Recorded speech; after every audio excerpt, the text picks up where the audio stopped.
Təsəvvür edin bax, arxadan vurulan bir güllə yarası almısınız, qan içində, yəni təcili yardım maşınında uzanmısınız. Dəhşətli səhnədir yəni. Hə, özdə siren səsləri qulaq batırır, tormuz səsləri asfaltı cızdıqca, o kəskin səs birbaşa beyninizi deşir sanki. Aha. Sonra polis sizi həbs edir. Qollarınıza o buz kimi soyuq polad qandalları taxır və məhz o saniyə bədəninizin 100% məhdudlaşdırıldığı, belə deyək, tam fiziki məğlubiyyət anında siz qəfildən anlayırsınız ki, 10 illiklərdir beyninizi sıxan o görünməz qandallar paramparça oldu. Və azadsan? Tamamilə. Siz heç vaxt olmadığınız qədər azadsınız. Bugün biz bu dərin təhlildə sadəcə bir mətn oxumayacağıq. Biz bir insanın şuurunun ən dəhşətli sınaqlardan keçərək necə yenidən doğulduğunu söküb yığacağıq.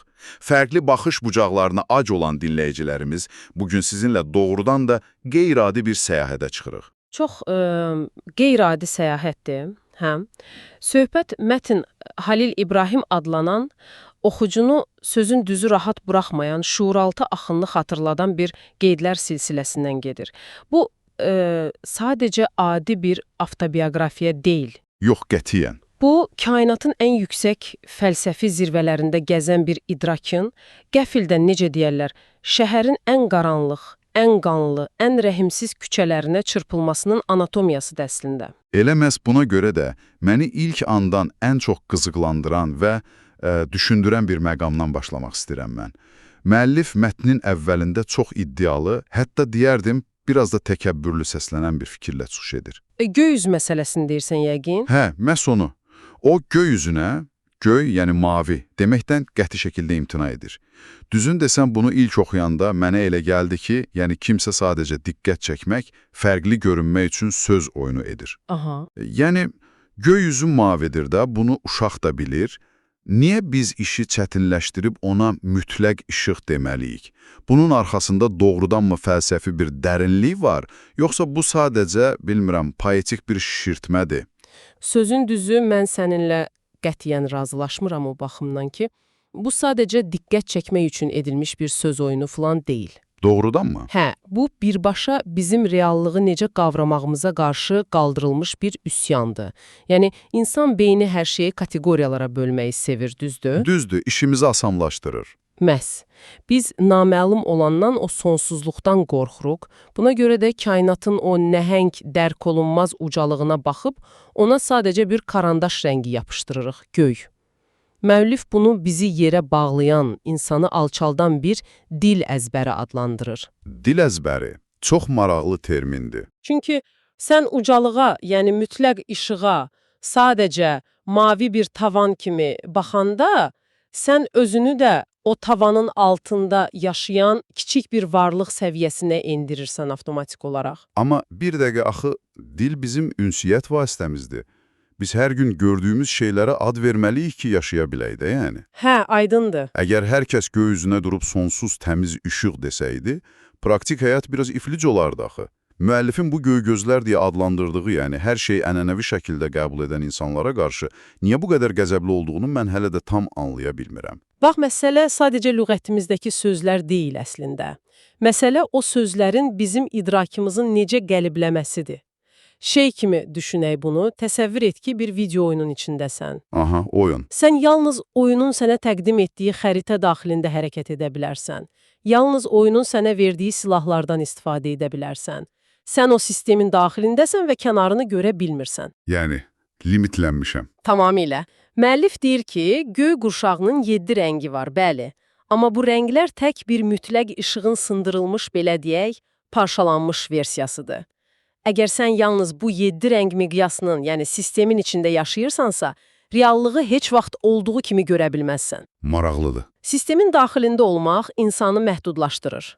O xəritənin kənarına çıxmaq üçün sən fiziki gözündən deyil, onun təbiri ilə desək, 2 qaşın ortasındakı işıq gözü ilə baxmalısan reallığa. Hə, yəni bunu dinləyicilərimiz üçün də biraz vizuallaşdırsaq, bu bir evin içindəki tək bir otaqda oturub, bütün binanın arxitekturasını anlamağa çalışmağa bənzəyir sanki. Əla müqayisədir, hə? Deməli, fərqli bir ölçü vahidinə keçməyi tələb edir müəllif. Bu mənə biraz da balıqdan okeanı təsvir etməsini istəmək kimi gəlir. Yəni, balıq üçün su yoxdur, sadəcə həyat var. Çünki onsuz da suyun içindədir. Düzdür. Yalnız balıq sudan kənara çıxdıqda suyun nə olduğunu anlayır. Bəli. Yəni, müəllif demək istəyir ki, bəşəriyyət göyüzünə göy deyərək əslində öz akvariumunun divarlarını rəngləyir və bununca da kifayətlənib oturur aşağı. Məhz belədir. Çox dəqiq bir mexanizmdir o. Biz o akvariumun içində özümüzə saxta iyerarxiyalar da qururuq. Yəni, müəllif qeyd edir ki, biz işığa göy dediyimiz üçün təmiz Adəm saxta ucalıq axtarışına çıxır. Cəmiyyətdəki dırnaqarası, necə deyərlər, xocalar isə saxta əfəndiliyə soyunur. Yəni, saxtakarlıq çoxalır. Bəli, biz reallığın əsl miqyasını kiçiltdiyimiz üçün o kiçildilmiş reallıq içində saxta böyülər yaradırıq. İdrakin miqyası kiçiləndə belə olur. Bunu biraz da aktuallaşdıraq, dinləyicilərimiz bunu yəqin ki, iş həyatında, münasibətlərdə hər gün yaşayırlar əslində. Məsələn, toksik bir iş mühitində olanda biz ona normal şirkət mədəniyyəti deyirik. Hə, çünki sistemin verdiyi lüğət budur. Düzdür. Akvariumun içindəyik deyə bu məhdudiyyətləri mütləq həqiqət kimi qəbul edirik. Amma buradakı ən böyük ziddiyyət bax bu məqamda ortaya çıxır. Hansı məqamı deyirsən? Yaxşı, tutaq ki, müəllif bu akvariumdan kənara çıxa bildi. İşıq gözü ilə kainata baxdı və o mütləq işığı dərk etdi. Məntiq deyir ki, o artıq müdrikliyə, dərin bir huzura, sarsılmaz bir sülhə qovuşmalı, düzdür? Klassik gözlənti budur, hə? Amma mətnin növbəti hissəsi bunun tam əksini göstərir axı. O, mənəvi cəhətdən tamamilə məhv olmuş vəziyyətdədir. Yəni, deyir ki, 7 ömrümü bəşər arasında bitdi. Mən bunu başa düşə bilmirəm. Əgər həqiqəti görmüsənsə, bu səni niyə bu qədər məhv edir? Bu mənə uzaqdan biraz ifrat dərəcədə dramatizm kimi gəlir. Hə, başa düşürəm səni. Amma sənin bu dramatizm dediyin şeyə əslində çox dərin və real bir psixoloji mexanizmin nəticəsidir. Necə yəni? Gəl buna başqa bir bucaqdan baxaq. Sən huzur gözləyirsən. Çünki bizə belə öyrədiblər də, filmlərdə, kitablarda falan. Maariflənmə gələndə qəhrəman yüngülləşir, rahatlayır. Lakin bu reallıqda heç də belə işləmir.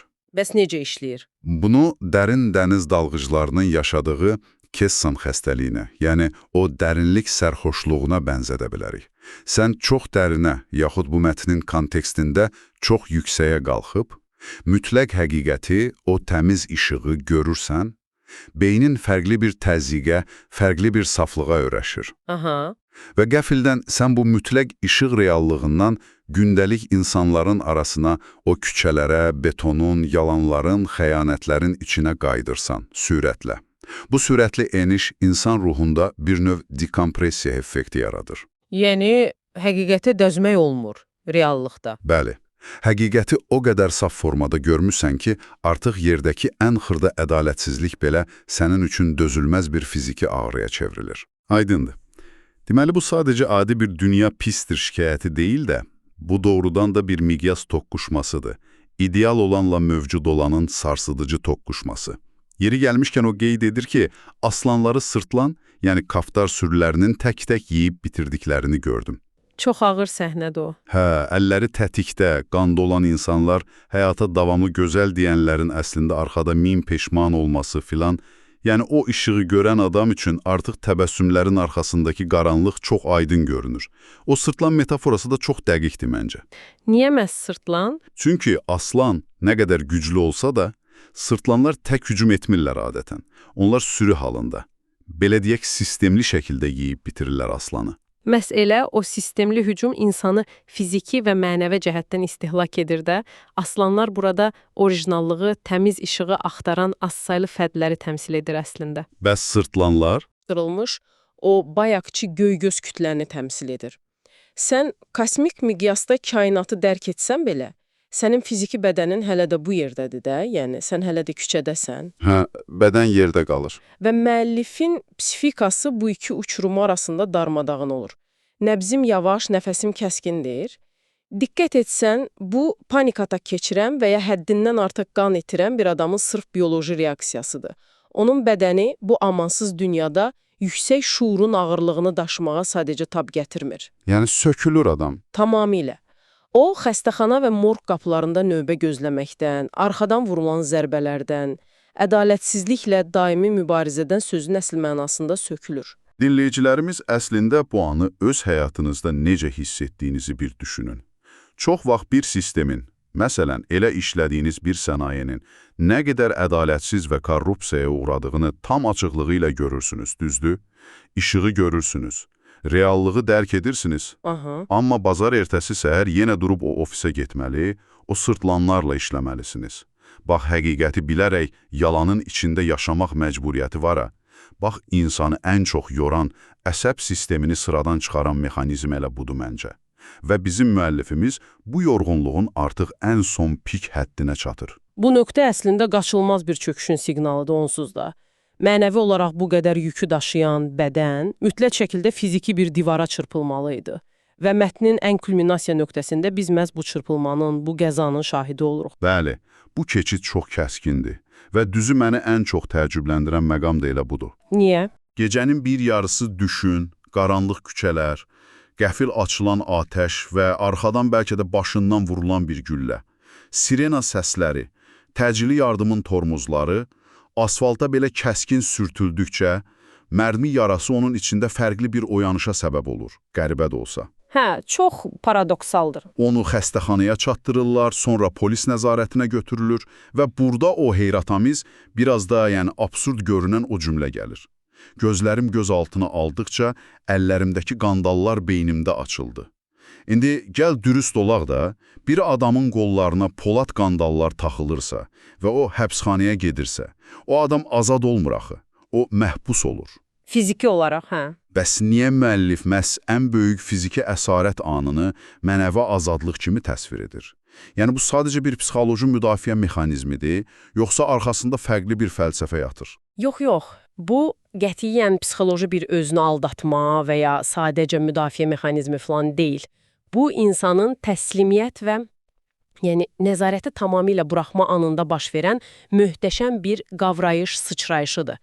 Sual verdin ki, necə ola bilər qandallar insanı azad etsin? Hə, mənə məntiqli gəlmir axı. Bax, mexanizmi belədir. Kiçədə olanda, o aslan-sırtlan müharibəsində olanda, sənin beyninin bütün enerjisi fiziki olaraq sağ qalmağa sərf olunur, düzdür? Özünü qorumağa, gündəlik təhlükələri dəf etməyə. Beyin o qədər böyük bir kognitiv yük altındadır ki, mənəvi azadlığa ümumiyyətlə vaxt qalmır. Lakin polis gəlib sənə qandal vuranda, dövlət və ya sistem sənin bədənin üzərindəki bütün ixtiyarı və məsuliyyəti sənin əlindən tam alır. Yəni, sənlik bir şey qalmır. Sənin fiziki azadlığın tamamilə sıfırlanır. Artıq qaça bilməzsən, mübarizə apara bilməzsən və məhz fiziki mübarizə məcburiyyətinin başa çatdığı o millisaniyədə beynin bütün o sağ qalma enerjisi qəfildən boşa çıxır. Yəni sən deyirsən ki, bədən mübarizəni dayandırdığı üçün beyin tam sərbəstlik əldə edir. O yük, o kognitiv ağırlıq qəfildən sıfıra inir. Tam olaraq budur. Bu məni şeyi xatırlatdı. Necə ki, məsələn, böyük, həddindən artıq stresli bir layihə üzərində aylarla işləyirsən və birdən layihə ləğv olunur. Sən məğlub olursan, bəli, amma həm də o dəhşətli məsuliyyətdən canın qurtardığı üçün belə dərindən bir nəfəs alırsan. Çox gözəl nümunədir. Tamamilə eyni prinsip işləyir əslində. Cəmiyyətin o, bayaq dediyimiz göy-göz dünyanın səndən gözləntiləri sən qandallanan da bitir artıq. Qandal sənin əlinə taxıldığı an, sən artıq o sistemin oynamalı olduğun oyunundan çıxarılırsan. Oyun bitdi. Oyun bitdi və azadsan. Bəli. Və məhz bu təcrid vəziyyəti, kənardan bədbəxtlik kimi görünən bu an, daxildəki zəncirlərin, yəni sənə uydu olmayan fəlsəfələrin, öyrədilmiş göy əzbərlərinin beynində qırılmasına səbəb olur. Səni məhdudlaşdıran yalnız bədənin idi də, yəni. Bədən həbsə düşəndə, şuur öz həqiqi mənzilinə, o mütləq işığa doğru ucalmaq üçün artıq heç bir əngəl görmür. Və bu oyanış həbsxana divarlar arasında davam edir, düzdür. O, məhbusların divarlara yazdıqları qeydləri oxuyur, qulağında da Əhməd Qayanın oxuduğu mahnılar fırlanır. O, beynində baş verən bu prosesi çox qəribə bir adla, kentsel dönüşüm, yəni şəhər salma dəyişikliyi, köklü bir yenidən qurma adlandırır. Sözün açığı, bu cümlədə çox maraqlıdır mənim üçün. Niyəsi? Yəni, niyə məhz kentsel dönüşüm? Niyə evin təmiri və ya mebellərin yerini dəyişdirmək demir? bütöv bir şəhərin sökülməsindən danışır. Çünki bu sadəcə bəzi köhnə fikirlərin atılması kimi kiçik bir kosmetik prosedur deyil əslində. Onun beynindəki o köhnə şəhər varaha, o ənənəvi inanclar, o 7 rəngli kainat illüziyası, sırtlanlarla mübarizə qaydaları, bunların hamısı təməldən, kökündən, dinamitlərlə partladılır artıq. Vay be, yəni tamamilə məhv edilir. Yeni bir idrak sistemi sırf infrastruktur səviyyəsində yenidən inşa edilir. Bu ağrılıdır, səs-küylüdür, amma mütləq dərəcədə zəruri bir məhv və yaradılış prosesidir. İnsan öz köhnə şəxsiyyətini tam öldürmədən yenisini qura bilməz heç vaxt. Və biz görürük ki, o bu yeni şəxsiyyətin inşa tarixini də çox dəqiqliklə qeyd edir mətnində. 7 aprel Qoç burcu və düz 32 yaş. O tarixlər çox spesifikdir. O bunu ikinci dəfə bu həyata göndəriliş adlandırır. Buradakı 32 yaş vurğusu məncə heç də təsadüfi görünmür. Bu yaş bir çox psixoloqlar, mütəfəkkirlər üçün fərdin tam mənəvi müstəqillik qazandığı, belə deyək, egosunun qabıq dəyişdirdiyi bir qırılma nöqtəsi hesab olunur ümumiyyətlə.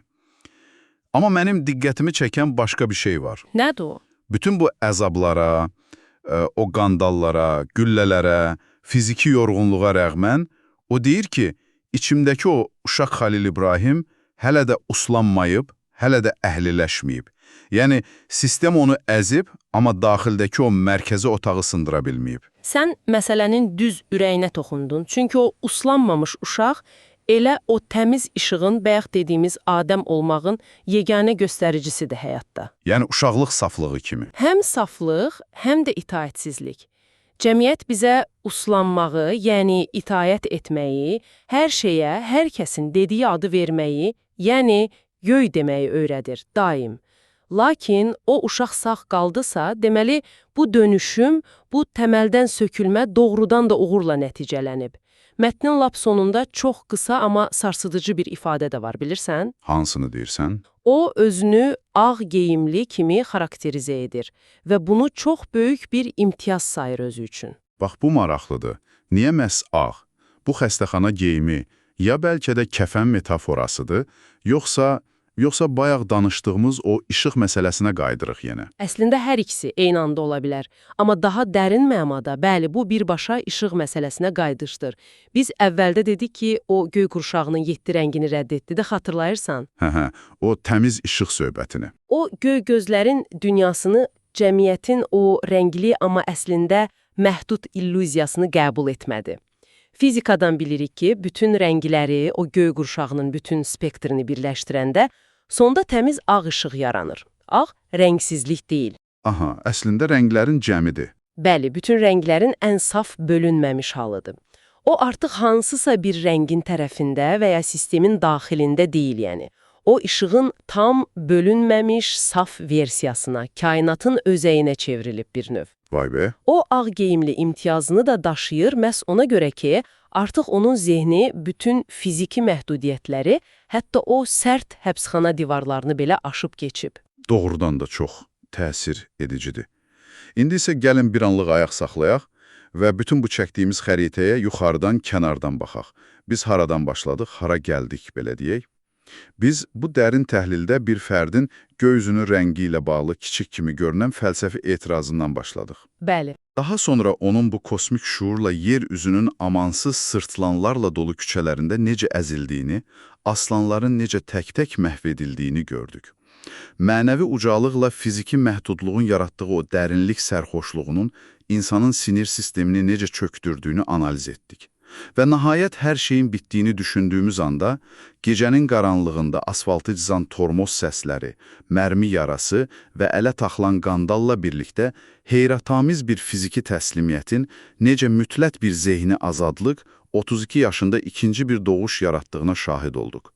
Bu, sadəcə insanın öz reallığını təkrar inşa etməsinin məncə bir şahesaridir. Tam eyni fikirdəyəm səndən, amma mən bunu yekunda bir şeydə əlavə edərdim. Buyur. Bu hekayə bizə öyrədir ki, bax, əsil məhdudiyyət heç vaxt kənardan gəlmir əslində. Kənardan gələn yalnız fiziki təzyiq ola bilər. Əsil əsarət bizim o göy-göz zehniyyətini qəbul edib, özümüzü kainatın 7 qatlı məhdudiyyətləri içinə, o saxta rənglərə həbs etməyimizdir. Azadlıq küçədə, vəzifədə və ya fiziki hərəkət sərbəstliyində filan deyil heç vaxt. Bəs hardadır? Azadlıq, hətta səni məğlub edib bir divarın arxasına atdıqları an belə, sənə sırınmış o köhnə lüğəti rədd edib, ağ geyimli saf işığa çevrilə bilməkdir. Beynindəki şəhəri təməldən söküb, yenidən qura bilməkdir. Çox gözəl ümumləşdirmədir doğrudan da və indi məhz bu nöqtədə mən hər zaman olduğu kimi dərindən bir nəfəs alıb, bu hekayəni birbaşa sizə, bəli, bizi dinləyən dinləyicimizə bağlamaq istəyirəm. Müəllif iddia edir ki, uca, təmiz işığa sadəcə göy demək, bizim idrakımızı yerə bağlayan, bizi kiçildən bir dil əzbəridir. O, bu əzbəri ancaq qandallananda, yəni hər şeyini itirəndə sındıra bildi. Bəs siz, görəsən sizin öz həyatınızda, daxilinizdə, əslində təmiz işıq olan, sizin üçün sonsuz bir potensial, bəlkə də unudulmuş bir xəyal, bəlkə də bir istedad ifadə edən, lakin cəmiyyətin qurduğu standartlara, başqalarının lüğətinə görə sadəcə göy zənn edib adiləşdirdiyiniz nələr var? Çox yaxşı sualdır. Hansı mütləq dəyərinizi başqaları rahat anlasın deyə ucuz bir rənglə etiketləmisiniz? Bəlkə də artıq sizin də zehninizdəki o paslanmış qandalları açmağın vaxtı çoxdan gəlib çatıb.